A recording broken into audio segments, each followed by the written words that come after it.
কেমন আছেন? এই তো আলহামদুলিল্লাহ। আচ্ছা, দেখতে পাচ্ছি দুজন ঘোরাঘুরি করছেন, তো কখন আসছেন? আসছি আর কিছুক্ষণ আগে আসছি। সাথে কে আসছে? একাই আসছে। একাই আসছেন? কেন, জি। বয়ফ্রেন্ড নাই? না কি বলেন, এত সুন্দর আপনি, আপনার বয়ফ্রেন্ড নাই? না, আম্মু রিলেশন করতে মানা করে দিয়েছে। আম্মু রিলেশন করতে মানা করে দিয়েছে? কেন? হ্যাঁ, রিলেশন করা ভালো না, রিলেশন করলে পড়াশোনায় মন বসবে না। আপনি কি পড়ালেখা করেন? কোন ক্লাসে পড়েন? ক্লাস 8-এ পড়েন?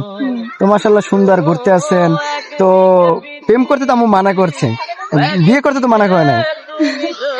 সেটা আমার আব্বু আম্মু ঠিক করবে। আব্বা আম্মু ঠিক করবে?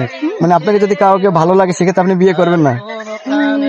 অবশ্য যদি আমার কাউকে পছন্দ হয় আমি আমার আব্বু আম্মুকেই জানাবো। আচ্ছা, আপনার পছন্দ কেমন? আমার পছন্দ সে যেরকমই হোক, বাট আমার প্রতি কেয়ারফুল হতে হবে, যে আমাকে অনেক ভালোবাসবে, আমাকে সময় দিবে, আমার পাশে থাকবে, সব বিপদে আপদে সবসময়, কখনো আমাকে ছাড়া যাবে না, এরকম। মানে আপনার কোনো চয়েস নেই?